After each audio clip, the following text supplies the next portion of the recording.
Well, hello. I'd like to welcome you to my first impressions of a Centropen 10016. If you've been following this channel for a while, you know that I enjoy the exotic, lesser known brands from Eastern and Central Europe. Centropen is a company that was made up of a bunch of smaller pen companies in the Czech and Slovak republics when they were combined into Czechoslovakia. Centropen was the result of many smaller manufacturers. I've reviewed some very nice pens on this channel, some not so nice pens from Centropen. They seem to range the gamut. I'm excited about this one. This one was sent by a viewer who had purchased it on eBay, and then after he inked it up and used it, said, "Oh, I don't like it because it's too slim." So he wasn't sure if he'd be able to get back the money he spent on it on eBay, so he sent it on to me because he thought maybe I could give it a home. So we're about to find out if I can give it a home. I just want you to remember, before I do that, this is a first impression. Whenever I do a first impression video, it is exactly that. I've never used the pen before, and except in the case of vintage pens, which I have cleaned those out just in case there's a surprise left by a previous owner, they are totally unused by me. So first impressions may change as I use the pen. So let's look at it. So it arrives in this nice branded vintage case, which I think is quite attractive. Inside, more branding. I was quite surprised to discover lots of pens. So we have this guy,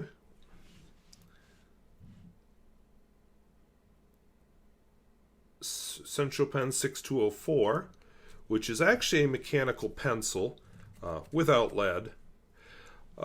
These vintage pencils used a much wider lead than we typically buy today, like this, which apparently is stored in the back. They don't have the auto feed feature like a modern pencil would. See if I can fit it in there. There we go. All right. So the pencil bit doesn't work. Oh well, I don't like mechanical pencils anyway. We have a ballpoint, 6 Centropen 6203. And are you loving the finish on these as much as I do? This reminds me of that Centropen Lady I have and that Centropen 100820. This does indeed come with ink in it. I shudder to think what kind of condition it's in. I'm also not quite sure how to get into it, and rather than break the pen on air, I will figure that out later. But very gorgeous finish. The Centropen Lady I have is a reddish finish. I have that other Centropen, 2 of them actually, in a very brown finish, and this is a gorgeous blue finish.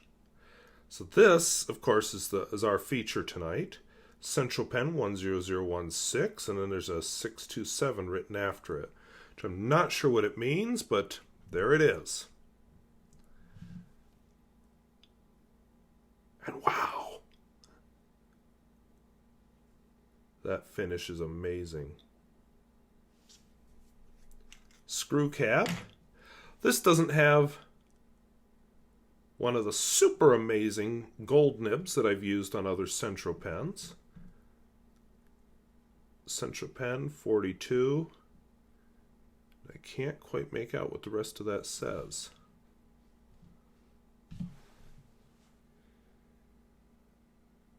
Iridium steel.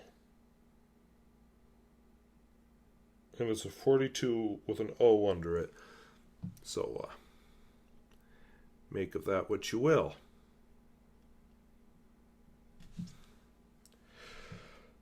And when I open it up,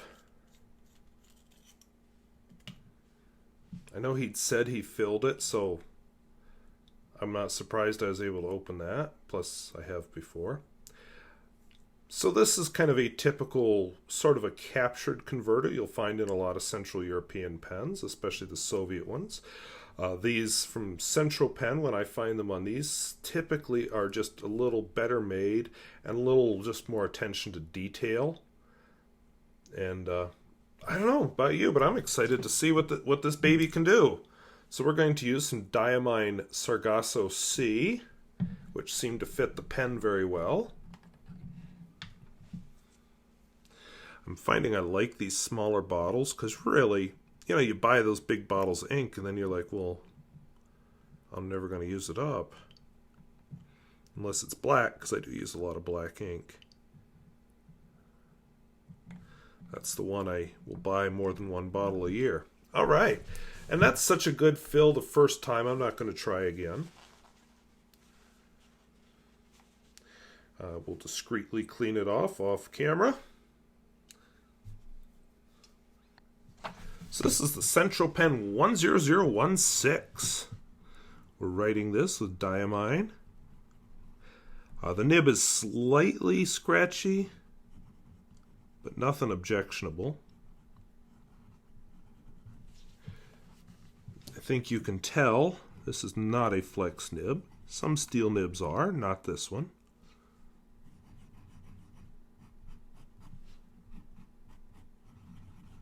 But I think I'm seeing a little line variation anyway. It could be how the nib is ground, which is often the reason.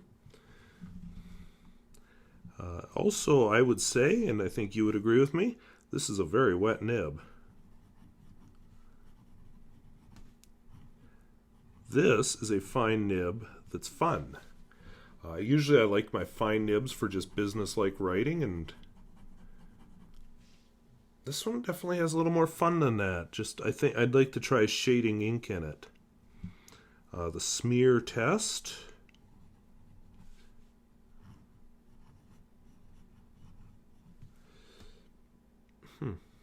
That's interesting there.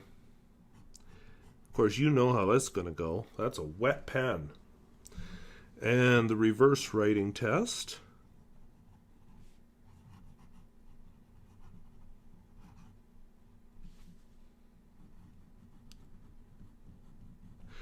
Kind of a more typical what I expected from this pen, actually.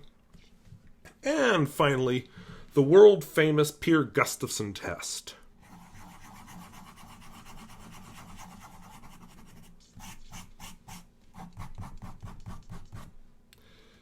And all in all, a little skippiness there, but the way I was treating it, what do you expect? So all in all, I'm quite impressed with this pen.